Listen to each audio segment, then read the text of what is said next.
Hello, everybody. Welcome back to I'm Not Crazy, the podcast where we take the strange and the abnormal and we try to make sense of it. I'm Cameron Jones with my co-host, Nicole. And before we break into this week's topic, I have to say, I saw a UFO last week and nobody believed me. My friends mocked me openly. You've seen the video. Yeah. Yes, we've posted it to social media.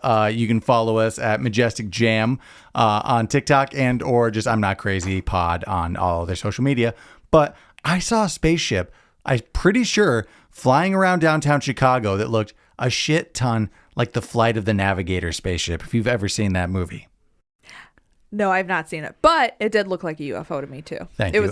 It was very tiny, but I mean, I didn't expect you to be up close and personal to it. How long were you following it for, though? I saw it for like 10 minutes, and this is the only time in my life I stopped traffic. I just stopped my car, blocked traffic to whip out my phone, it's a very short video because people were very angry at me, but Rightfully so. It looked weird. In the video, it looks like it's just falling, but it hovered around. It raised in altitude. It lowered. It looked like it was swaying a little bit, though, as it was going away. It kind of looks like a bag in the wind on my video, unfortunately. But in exciting news. Not necessarily a bag in the wind, but. So go ahead and check us out. I'm Not Crazy, or the Majestic Jam Network on social media to check out some of that footage. But I'm pretty sure I saw a UFO. Let us know what you think. If you think it's a bag in the wind, or if you think it's a UFO also. Or if people think it's a drone.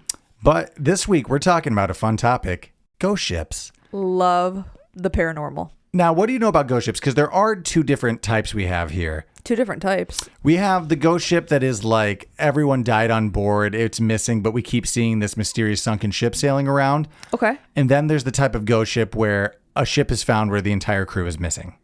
Oh. So those are the two categories we have here. By definition, I didn't know they were by categories. Well, that's just like the two main kinds I'm finding here. So that's what I'm breaking down. Oh, okay. So by definition, ghost ships or phantom ships are vessels that are discovered with no living crew aboard.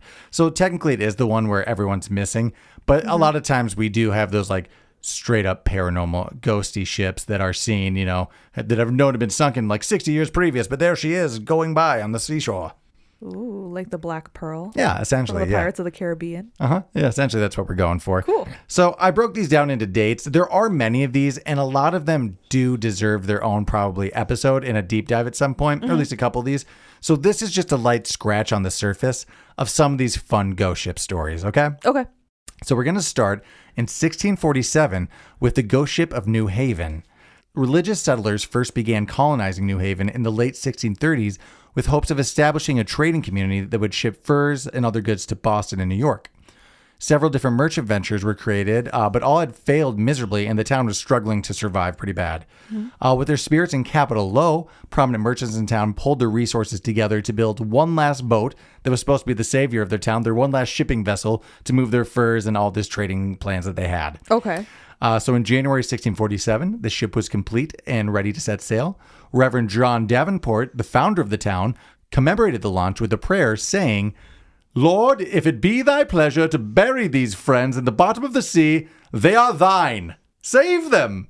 Yeah, so seems like he's dooming them from the start. Yeah, basically. Lord, if you want my friends, have them. Jeez. So thank you, Reverend John Davenport. Sending people to their death. Yeah. And with that rousing speech, the ship set sail from the harbor with the promise of saving the new community.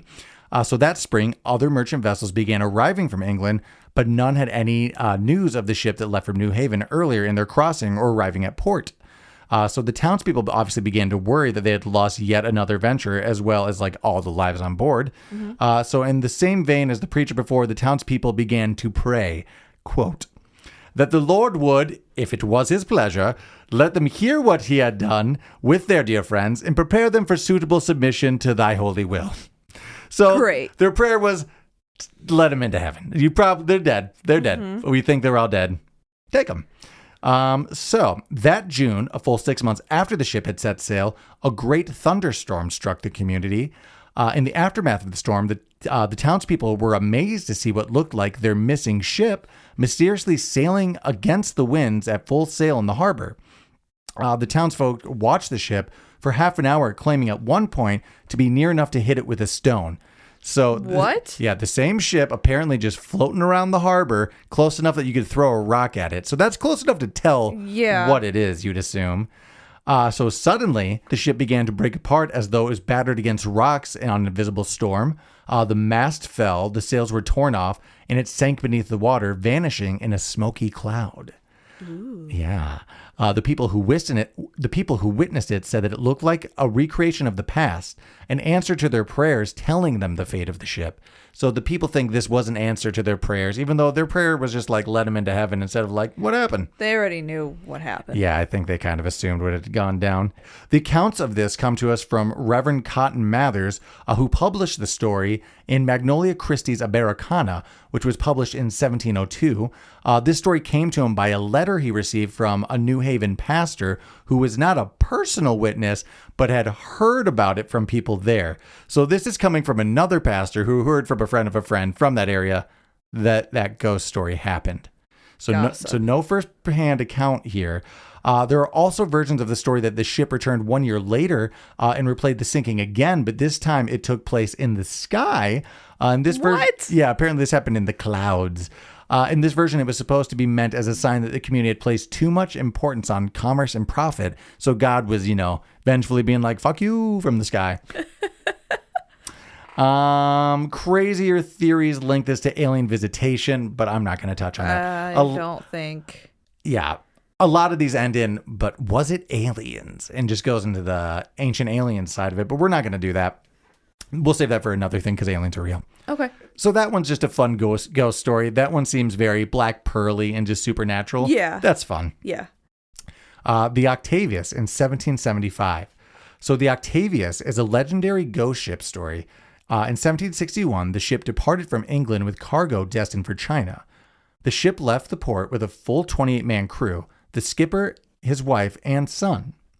There were no issues with the voyage, and they arrived safely in China the following year. Mm-hmm. They unloaded the cargo, resupplied, and loaded up the ship with goods now for England on their return trip. Okay. With the weather being unseasonably warm, the captain decided to take a gamble on a lesser-known Northwest Passage that had never been successfully traveled. Jesus Christ. Yeah.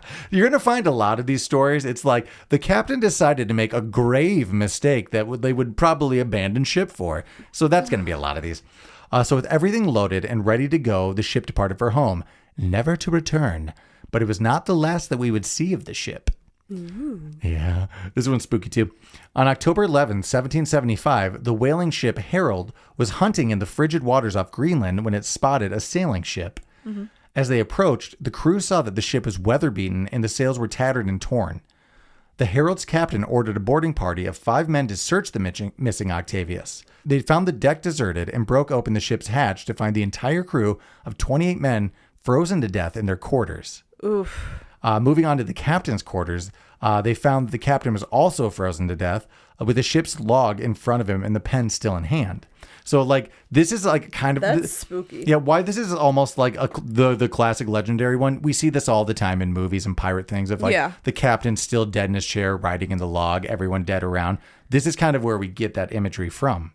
The items were on his desk were still orderly and everything seemed in its place, so nothing was really strewn or about. Mm-hmm. When they turned around and searched the rest of the cabin's crew, or the captain's quarters, they found the captain's wife naked with his son frozen to death, huddled together on the bed. So probably, I'm guessing, body warmth tried to do something like that. But why naked? Aren't you supposed to get more body heat if you're naked, skin to skin contact? Maybe, I think it was survivalist body heat kind of thing. Oof. Or, they got weird in the end.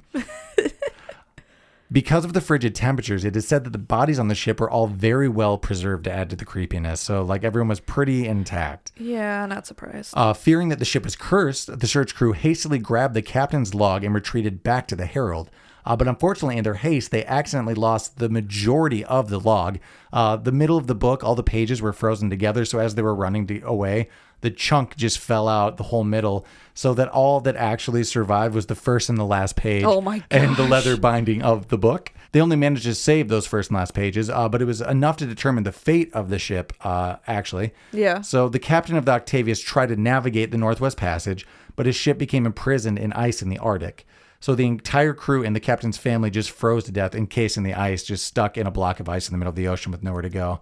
But it is crazy that everyone seemed to kind of die in place. There was no scenes of anyone, trying to survive. Everyone was either dead in their bunk, dead in their chair, just kind of Seemed like everyone just sat down, gave up, and froze to death. I mean, granted, it's frigid. I'm sure there's not a great heat source fire on this old ship. There's really nowhere else to go. Yeah. We do have a few other stories like this that I actually didn't. There's one really good one that I didn't write that's kind of like this, where they got off the boat and then the boat took off. Really? Yeah, they end up fine, but it's a weird ghost story where it's like this boat for the last 60 years has it's been spotted everywhere and it just won't go down. Wow. It's a Canadian boat that I didn't talk about in this, but it's an interesting one. So they fear the ship is cursed. They take off immediately just because it's a terrifying sight to come on. Makes sense. Unfortunately, they lose all that. Okay, so he tried to navigate, the captain of the Octavius tried to navigate the Northwest Passage, but the ship became imprisoned in the Arctic ice. The entire crew and the captain's family froze to death. The ship's last recorded position while the crew was still alive was 75 north, 160 west, which is about 250 miles north of Alaska, but the ship was discovered near Greenland. So it did travel quite a bit of ground after it got unfrozen. Yeah. After returning to the Herald, the crew let the ship drift and it was never seen again. So eventually it did sink. So they didn't take any of the goods. They took nothing but the ship's logs and dipped. You'd think that they would loot. Yeah. I mean, a lot of these, surprisingly, a lot of in maritime law, you could take this in and there was an insurance payout where you would usually get it was more than half. You would get a good portion of the goods that the crew couldn't do. Yeah. But this one was so scary that fuck it, screw it, let those guys sink. So the Mary Celeste in 1872. Mm-hmm. This is one of those big ones that has had a lot of paranormal episodes on it, and maybe someday we'll break down to a deep dive of this one. Okay. So on November 7th, 1872, the 282-ton brigantine Mary Celeste set sail for New York Harbor on its way to Genoa, Italy. And I also know now that a brigantine is a two-masted ship. It has two big masts with the sails on it. So when you see those big sailboats, two. It's got two of the big sails. Oh, okay. Yep. Or that might be something else. I think I learned that, though. Sounds right to me. I don't know shit. So yeah, it sounds right to me. So on board, again, we have a similar scene. We have the ship's captain, Benjamin S. Briggs, his wife, Sarah, and their 2-year-old daughter, Sophia, along with 8 crew members. Less than a month later, on December 5th, a passing British ship called De Gratia spotted the Mary Celeste at full sail adrift about 400 miles east of Azores. And sorry if I say some of these wrong, because we start getting to some tropical islands in different places, and I'm untraveled white Midwesterner, so I'm sorry. I'm uncultured, and I will say a few things wrong, but I'm trying my best here, everybody. So the captain of the De Gratia, David Morehouse, knew that the Mary Celeste had left port only a few days before they had, so it already should have reached its destination. So he sends a small boarding party to search the ship and offer assistance. The boarding party found the ship completely deserted without any indication as to the whereabouts of the crew. So this is one of our first ones of us finding a ship completely abandoned at sea. So below deck, the charts and maps had been tossed and scattered, but the crew's quarters and belongings were still in place. So all the maps and stuff are still there. They're just a little astrewn. Yeah. One of the ship's pumps had been disassembled, and 3.5 feet of water were sloshing about the bottom of the ship. That does seem like... So does it seem like they abandoned ship then? There are theories of that we will get to. So that is an alarming amount of water visually, but the ship was still seaworthy. In fact, the ship did go on for many more years after this, after it was taken in. Oh, so wow. It could have been an alarming, but it was not detrimental to the ship immediately. Okay. One of the lifeboats was missing, but there was no evidence of any cause that would force the crew off the ship. Obviously, the water, and there are some technical issues, but not enough to get into a smaller ship in the ocean. That was still the better seaworthy vessel. Yeah. There was still 6 months supply of food and water on board as well, and the ship's cargo of 1,701 barrels of industrial alcohol were still present as well. Holy crap. There were a few that were missing content, and we'll get to that as to why some of the theories as well. Okay. So the De Gratia tugged the ghost ship 800 miles to Gibraltar. God, that is hard. To turn the ship over to the proper authorities for investigation. The British Vice Admiral Court convened a salvage hearing, which would determine whether the salvagers of the ship, the De Gratia, were entitled to the insurance payment that I was talking about. Yeah. The Attorney General in charge of the inquiry, Frederick Solly Flood, suspected mischief and investigated further into the case for an additional 3 months.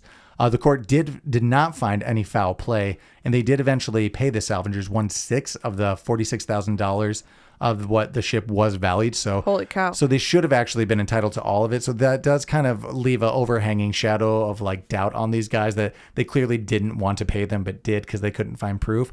Yeah. So because of that, there is a lot of questions leading to whether or not these guys just kind of pirated that ship, killed them, and then took it in. So that is one of the main theories based off of this court hearing. Okay. But it took them 3 months to try to do... Because it is so suspicious. They really did take the time looking into this one to see what happened to the crew. To add to the mystery, the Mary Celeste had a dark history leading up to and following this event. It was originally christened the Amazon, and it found misfortune when the boat's original captain died of a sudden illness.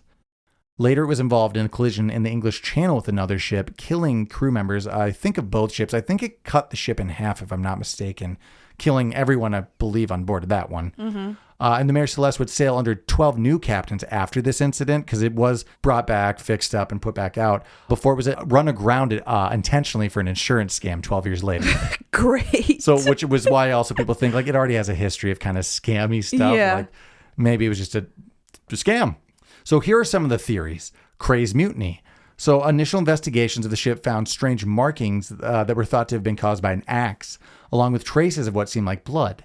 The attorney general leading the inquiry was kind of just stuck on the idea that it was the crew, and which is why the court case. But his whole thing is they got violently drunk on the ship's cargo and then massacred everyone on board who wasn't drunk with them.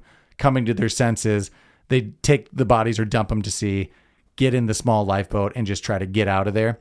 But it kind of doesn't make sense. It's easy at sea to cover up, probably just throw those people overboard, bring the ship in, say they got sick. I mean, there seems to be easier ways than ditching the ship with all the cargo when you could complete your job, you know? Yeah.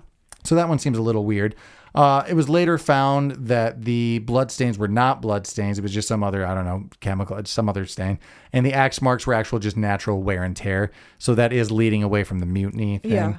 Also, the alcohol was industrial grade, not meant for consumption. Like, it would probably poison you, or at least make you go real crazy. I know I listened to another podcast, possibly last podcast on the left, that did a little more deep dive into this one and why the alcohol is just totally not drinkable, and this is kind of a non-theory. Mm-hmm. Natural disaster theory, too.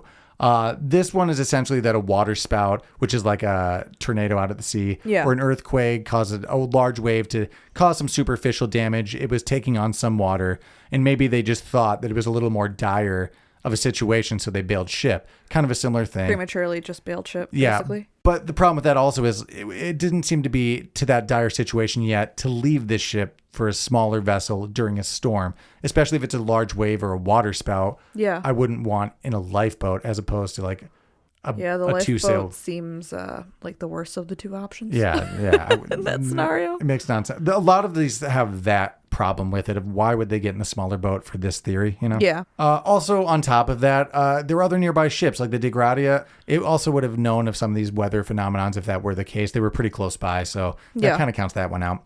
Here's the most likely one.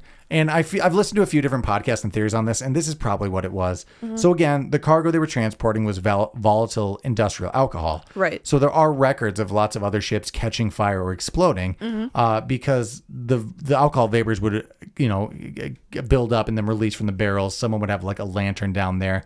Boom, the whole thing goes. Right. And another big problem is there were two different types of barrels. There was white oak and red oak.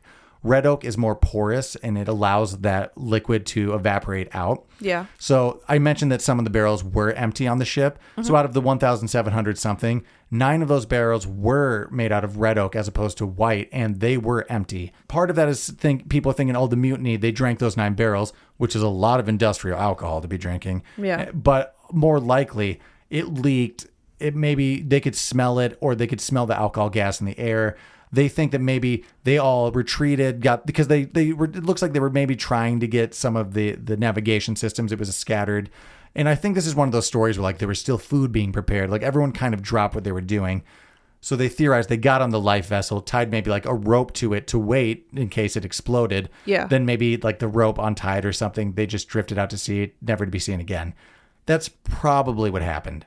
That's the theory I believe in. Okay. Last but not least, there's also the alien theory. Of course. That's all it is. They got abducted by... All these theories are like, they were just abducted by aliens out at sea. Sometimes there are other, like, there were strange lights reported in the skies at the time. But I didn't have the strength in me to look into all of these very loose, like... But was it aliens? Because it wasn't. This one, they probably just drifted off thinking the boat was going to blow up because they had the wrong barrels. But that one is a very interesting one. The Mary Celeste is a famous missing person sea vanishing ghost ship story. Moving on to the SS Valencia, 1906. On Monday, January 22nd, 1906, the coastal passenger liner SS Valencia was traveling from San Francisco to Seattle with 108 passengers and 65 crew aboard. They passed through the entrance to the Strait of Juan de Fuca, which sounds like Juan the fucker to me. So I'm sure my French isn't great here. But Juan de Fuca, or Fuca, I don't know, in stormy weather and ran aground on the southwest coast of Vancouver Island. The ship was trapped on a reef and stuck between a sheer rock and pounding breakers on either side. So as far as the ocean gets, they were stuck between a rock and a hard place. Yeah. The rocky, unpredictable terrain mixed with the bad weather made it impossible for rescue teams to safely approach. So people helplessly watched as the lifeboats were torn apart against the jagged rocks, throwing the occupants into the rough waters and killing them as they were bashed against the rocks to drown. Oof. Yeah. For more than 36 hours, rescuers watched as terrified crew and passengers clung to the deck. 36 hours? 36 hours as people were clinging to the deck and the side of the ship helplessly. Until finally, around that 37 hour, a giant wave washed over the entire ship, washing everybody off with it and killing them. This is just one of those maritime horrific disasters. That sounds awful. There were 77 survivors and 136 deaths in the tragedy. So to the ghost shippy part. Yeah. In 1910, the Seattle Times and other newspapers reported that mariners claimed that they had seen a phantom ship resembling the Valencia on the rocks in the vicinity of the point where they were trapped. Rumor also documented that a native fisherman, Clanwa Tom, and his wife reported seeing a lifeboat with 8 skeletons in it nearby the cove also. I think a lot of this one is just bullshit and just urban legend, but it's just such a horrific story that's one of those things that breeds legend in these type of urbans. Yeah. But I still can't get over the 36. The 36 hours? Yeah. I mean, it's not as bad as the SS, what is it? That shark attack one that you hear about. I mean, it's in the movie Jaws, but yeah. The Indianapolis, I can't remember off the top of my head, but that one is a horror show that maybe we'll get into that someday, but whew, that one's a bad loss at sea. So when transporting the survivors of the Valencia to Seattle, the city of Topeka, which was the boat that had people on it, stopped in the water to relay the news of Valencia's passing to another passing vessel. Mm-hmm. And apparently during that stop, people on deck observed the Valencia sailing by once more with a skeleton crew, as in literally a crew of skeletons aboard working the ship. So this is the second time we have like a Pirates of the Caribbean living skeletons on board this ship. Interesting. So they were these skeletons. Do you say Caribbean or Caribbean? Highly depends on what we're talking about. Pirates of the Caribbean, I went on a Caribbean cruise. It depends on how white trashy you are. If it's trash, it's Caribbean for some reason. If it's fancier to me, it's Caribbean. Where do you land? I'm trash. Caribbean. Oh, how do you say Pirates of the Caribbean? Pirates of the Caribbean. So you don't say... I don't say Pirates of the Caribbean. Yeah, neither do I. I'm on the same thing. That's what I'm saying. I go on... But you say Caribbean. Oh, well, my throat's dry. Caribbean. You've been saying Caribbean, and I'm like, am I saying it wrong? Oh, maybe. I don't know. I say a lot of things wrong. If you guys hear another one, take a drink. I don't know. So also, they saw the skeleton crew riding in the same doomed rocky path as they would have beforehand. Yeah. And this is real, though. In 1933, Valencia's lifeboat number 5 was found drifting in Barkley Sound, still in good condition, despite 27 years of exposure to the elements. There were no people on the lifeboat. Okay, so board. No skeleton crew this time. No, there was no skeleton crew. But I was waiting for it. But you know what? If there is a lifeboat 27 years later, maybe there was a boat with a bunch of skeletons for a while.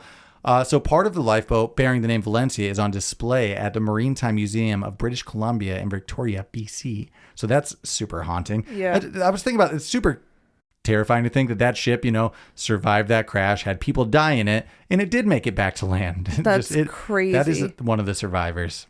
Moving on to the SV Zebrina in 1917.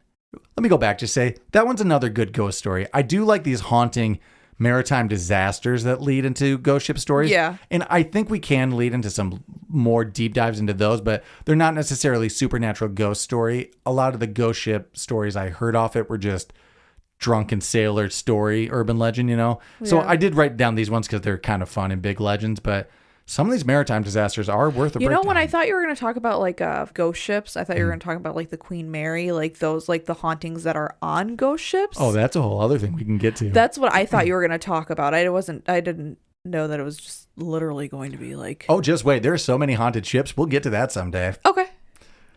So let's move on to the SV Zebrina in 1917. The Zebrina was a schooner-rigged, 3-masted sail barge, so it was just a flat barge meant for transporting goods, slow pace. So it was built in 1873 at Whitstable. It was originally intended to trade on the River Plate in South America. Okay. So in 1917, the French port of Cherbourg in the English Channel was made aware that a ship had run aground at Rosal Point just to the south. The ship was a large 3-masted sailing vessel that was later identified as the Zebrina. Yeah. So when rescue and salvage crews approached the ship, they found her in good condition, but there was no sign of her crew and no reason for them to abandon ship.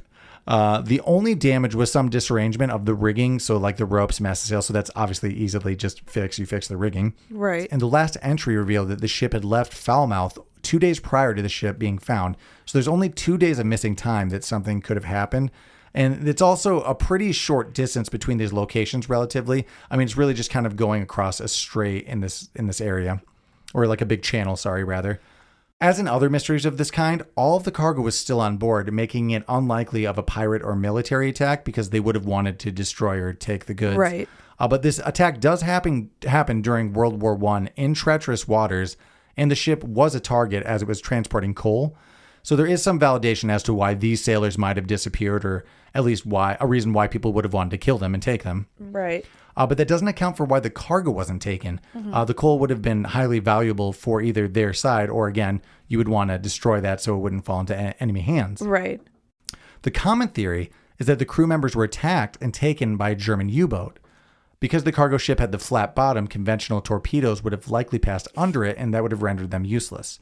So a cargo boat of their size normally had a crew of about 6, but for some reason on this trip, it held a crew of 23 currently. Holy crap. So which would have been pretty hard for them to take over with small arms and hand-to-hand combat. Yeah. But they were also sitting on a bunch of coal, so it also might not be that hard to be like, I have a Molotov cocktail, I'll kill you, I can throw this aboard and you'll all die. Yeah. So, I mean, it might be kind of easy to get people hostage.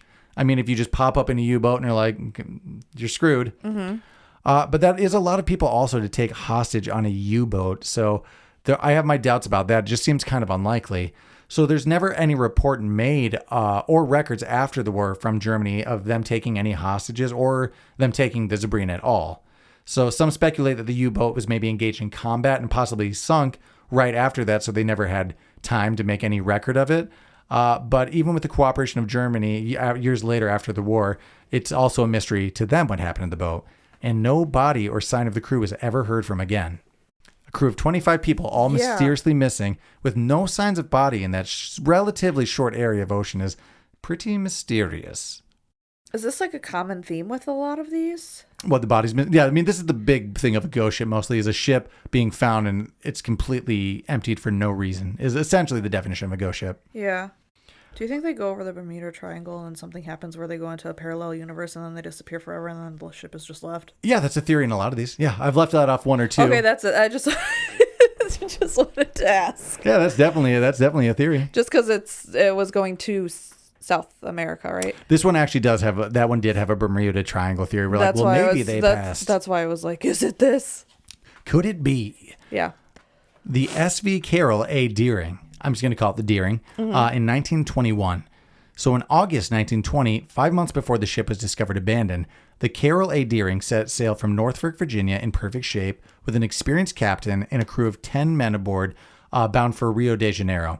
They also had a cargo of coal. Mm-hmm. The ship departed on August 22nd, and soon after that, Captain William H. Merritt fell ill and had to be replaced by a hastily recruited Captain William B. Warmell. Sounds trustworthy. Sorry, Captain W.B. Warmell.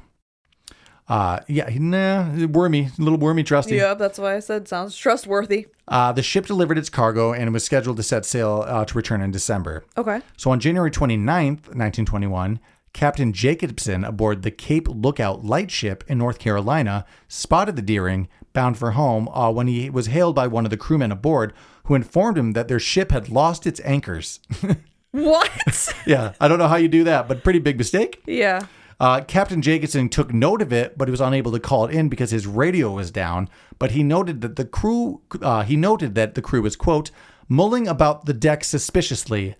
I don't know, like maybe they were trying to figure out where their anchors went. You know? What a turn of events.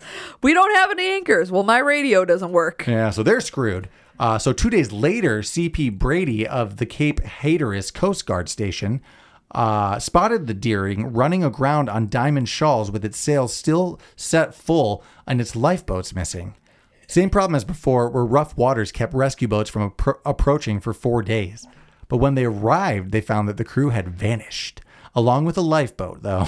I'm assuming they probably just bailed when they're like, we can't find these anchors. Oh, let me give you the full thing. They had vanished with the lifeboat, their personal belongings, navigational equipment, personal papers, and of course the ship's anchors are missing. Yeah, they fucking ditched. So that's a lot. So let's break down a bunch of these theories quickly. So again, storms, hurricanes, the U.S. government Bureau strongly advised a series of hurricanes around the time. So maybe just, again, storm. They think it could have taken damage, but it really didn't. I mean, it didn't seem like there was enough damage for them to bail ship once again. So I kind of hate this theory. Yeah. Piracy. Captain Parker of the United States Marine Shipping Board believed that piracy was responsible. He stated that in his opinion, piracy without a doubt still exists and has since the time of the pirates. Right. Captain Wormel's widow was a particularly strong advocate for this theory. It was believed that a group of pirates was responsible for various disappearances around that time, actually. Russian communist piracy. A specific brand of piracy. Okay. During a police raid on the headquarters of the United Russian Workers' Party in New York City, officials allegedly found papers that called on members of the organization to seize American ships that set sail near the Soviet Union. So it was widely believed that the Deering incident at the time was one of the boats that was taken. However, no evidence has ever surfaced of that boat in particular being taken. But they left... They took everything. Yeah. It seems and a like, lifeboat. Yeah, it seems like they left of their own accord. Yeah. Rum runners, similar speculation, rum smugglers from the Bahamas, same kind of thing, ran across them, stole them. Mutiny. Now we're getting somewhere. So are they just saying this just because they never found the crew? Most of these things, they first go, was it pirates? But a lot of these problems are they don't take the cargo, which is what they would have wanted. So pirate falls apart pretty quickly with that. Mutiny. Wormel's known conflict with his first mate and divisive comments towards his crew while in Rio de Janeiro suggests that something may have happened between the captains and his men on the voyage.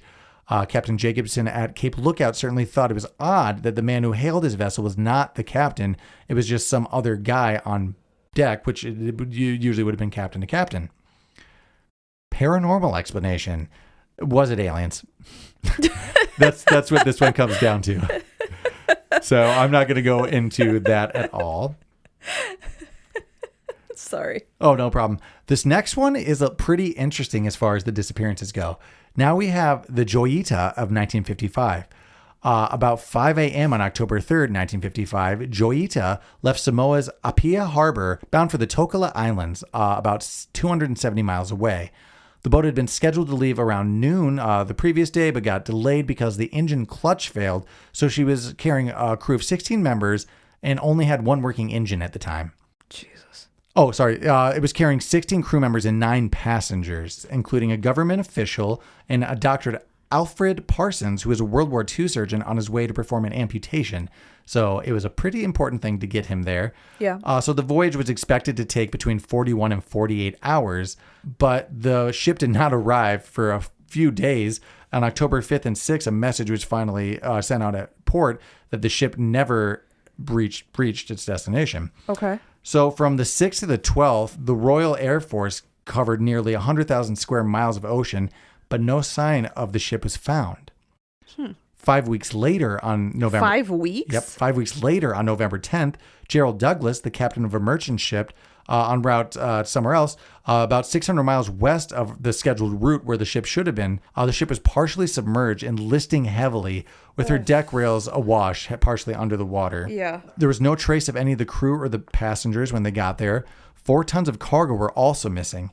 And the recovery party noticed that the radio discovered was tuned to 2,182 hertz, or KHC, which would have been the International Distress Channel.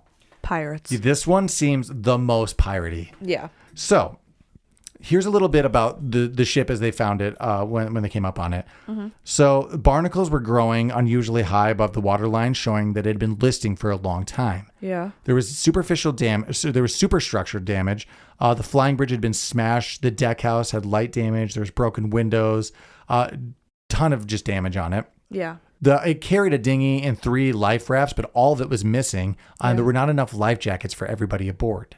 Oof. The starboard engine was found to be covered with a mattress, so it seems like they were trying to stop water from getting to it. Yeah. And the clutch was still partially disassembled, showing that they still only had one working engine at the time.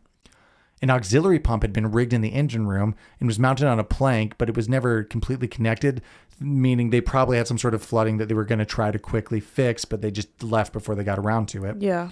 The radio on board was tuned to the International Distress Channel, but there was a break in the cable, meaning they actually would have only had about a radio range of 2 miles.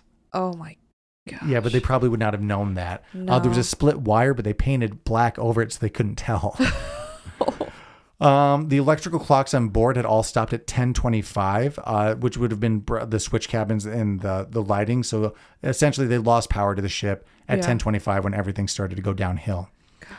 A doctor's bag was found on deck containing a stethoscope, a scalpel, and 4 lengths of blood-stained bandages. Yep. There was still fuel on the tanks, and from the amount used, it was calculated that it still had like 243 miles before it would have been needed to be abandoned. Yeah. The leak in the water coming on board had probably started around 9 p.m. the second night of the voyage, with 9 hours of total darkness ahead of them. Although it was found with water under deck, the hull was very sound, and actually it was used to move the ship cooling refrigerators. And because of the heavy cargo, the entire boat was lined in cork. Yeah. And it was said that this boat is virtually impossible to sink because of all the cork lining. So even though it took on a shit ton of water, it was listing. No matter which way this boat would have been, upside down, whatever, it never would have sank. Yeah. It was just way too buoyant for that.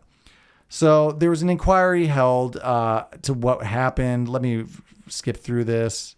Okay, so the inquiry placed a lot of the blame on Captain Miller. They found him being reckless, and this was the person they put in charge last minute after their captain got sick. Right. Essentially, they found it was probably just a negligence, maybe at his fault that the ship fell apart. They probably abandoned ship thinking it was no longer salvageable, even though it was so buoyant, you know? Yeah. So hypothesis. So given that the fact that the hull of the Joyita was so sound and it made her almost unsinkable, a main concern was determining why the passengers and the crew didn't just stay on board. Mm-hmm. Captain Miller said that he was well aware of the vessel's ability to stay afloat, leading some to speculate that he had died or becoming incapacitated, and which is why he would not have made the call to leave. They're saying that maybe some of those bloody bandages. I was going to ask about the bloody bandages. It may be there was some sort of incident that rendered him unconscious, so he was no longer making the calls. Yeah. There's also a Japanese involvement. So the newspaper, there was a newspaper headline accusing Japan, the Fiji Times and Herald quoted an impeccable source that the Joyita had passed through a fleet of Japanese fishing boats during this trip and had observed something the Japanese did not want them to see. The Daily Telegraph in London hypothesized that some still active Japanese forces from World War II were to blame for this. So one of those kind of horrifying thing of people still just acting out in wartime after post-war time. So maybe some of that because there were reports of that happening in the area at the time. Yeah. Insurance fraud. It was also revealed that Miller had assumed a mass amount of debts at the time. So they were thinking maybe he was just trying to, insurance this. But again, he knew how hard it would have been to sink this boat and scuttle it. So it's thought that that's stupid because, it's impossible to do it. The mutiny hypothesis. Okay. This one is the higher one. Okay. So the event started probably around the flooding from a broken cooling pipe. So it wasn't even like water coming aboard. It was just like a plumbing issue on board. Yeah. And then also failure of the pumps. So they didn't have a way to get the water from coming out. Mm-hmm. The mattress they found covering the starboard engine was probably an attempt to protect the electrical switchboard as the water level rose. Yeah. And it was also encountering heavy swells at the time during a squall. Okay. So Captain Miller, knowing Joyita to be unsinkable and desperate to reach the destination, probably wanted to keep pressing on. However, Simpson and other crew members demanded to turn back, they assume. They think that he had a stronger knowledge of his boat. They were like, we're going to sink. We can't keep going forward. So their theory is that maybe a fight broke. But they should have just kept going forward because they're about like, I know, but if it was like, what, a 2-day journey? Mm-hmm. And they were like, what, on the second day this all happened? Yeah. So the theory is essentially that with everything flooding, them panicking, someone attacked the captain, possibly killing him, which would explain the doctor's bag, the blood and stuff. Yeah. So it still seems unlikely that Simpson would have chosen to abandon the ship, but maybe like they saw a nearby reef or island and thinking they could reach it, they would just go there, but got drifted out to sea by the strong currents and the squall going on at the time. Yeah. So that's the highest. I could see that. One. And number 3, was it aliens? God. No, I didn't see any of those on this one. Stop. All of them proposed this question, my friend. Okay. This is going to be the final one I bring to you today. This is the Ourang Medan of 1947, and this one is 100% fake. Why do you say it's 100% fake? Because I looked into it, and people looked into it, and there's just no records of it. Some of the ships mentioned there's records of those existing, but there's no records of this incident happening. What This is year did this take place? 1947. Okay. So this started from essentially a paper clipping at the time posting this ghost story. Okay. But there isn't a lot of facts validating it. Or it is just happening somewhere that it might have just been loose facts. So this might just be a 1947 terrifying ghost story lost to time. But Okay. So, according to the story, at some point around June 1947, 2 American vessels navigating the Straits of Malacca, the city of Baltimore, and the Silver Star, among other passing ships, picked up distress signals from the nearby Dutch merchant ship Ourang Medan. A radio operator aboard the troubled vessels sent out the following message in Morse code. SOS from the Ourang Medan. We float. All officers, including the captain, dead in chat room and on the bridge. Probably whole of crew dead. There's a few confused dots that didn't translate to anything. Okay. And then 2 more words came through clearly. I die. After that message, there was nothing more heard. When the Silver Star crew eventually located and boarded the undamaged Ourang Medan in an attempt at a rescue, the ship was found littered with corpses, including the carcass of a dog. Everywhere, the dead bodies were sprawled on their backs and frozen with faces of terror burnt on their face, apparently. So they were found essentially like the bodies from The Ring, all over the place. No survivors were located, and no visible injuries on the bodies could be observed. The way that you described that was, spoiler alert, Stranger Things 4. Yeah, kind of. We're cutting that out. We don't do spoilers. It's The Ring. Just as the ship was prepared to be towed away by the Silver Star, a fire suddenly broke out on the ship's number 4 cargo hold, forcing the boarding party to hastily evacuate the doomed Dutch freighter, thus preventing any further investigation to be carried out. And soon after, it exploded and sank. Exploded and sank? Yep, just like a movie. Great. So this first appeared in a series of articles in a Dutch-Indonesian newspaper in 1948. Okay. Several authors note the inability to find any mention of this case in the Lloyd's Shipping Register. So it wasn't. None of this was documented. Mm-hmm. Furthermore, no registration records of a ship by that name could be located in various countries, including the Netherlands. The Silver Star was reported as a real ship that did have a failed rescue attempt around that time. Okay. But the ship's logs didn't depict that. It was just a failed rescue attempt. They didn't get to the boat, it seems like. Okay. But people have put forward the possibility that the accounts may be just being inaccurate or exaggerated, or that the story is completely fictitious. Yeah. So this one just seems like an old-fashioned ghost story, but it's fun. But I do like those ones too. I wanted to have a good mix of like those mysterious what happened to them. It was aliens, and then not aliens, and then those real creepy ones. You know, ooh. Yeah. Which of these were your favorite? Probably the frozen to death one. That one's creepy. That one's just like you just picture it in your mind. You're like, that's pretty fucked up to just walk upon. Yeah, that one has great imagery and stuff that has made it into pop culture and movies and stuff. Yeah. And also the Mary Celeste. That's another famous pop culture one that people have probably heard of. But there are a few of these I would like to do a few deep dives on, as well as just other maritime tragedies that are horrific to find out about, but very interesting. Yeah. Yeah. It's just, I don't know. It's just weird. And I still can't believe that they all kind of... Not they all revert back, but that aliens is even a possible theory. Oh, everything on this podcast will end with, but was it aliens? But most of the time it's going to be no, until we do an alien episode. Okay. Well, thanks for listening to our take on ghost ships. This was just, scratching the surface at some of this. We'll come back to some of these maybe at a later date. Do the more spooky stuff. More spooky stuff. If you like what you heard, make sure you like on your favorite podcast app. Like, subscribe, and rate. We're just a small grassroots podcast, so That helps us get up tremendously in the listings, so we would greatly appreciate that. Yes. If you want more content, make sure you check out everything from the Majestic Jam Network, Urban Hermit Podcast for your banter hangout, Cult Classics Podcast for your movie club, and that's it. We'll check you guys on the next episode. Bye. Later.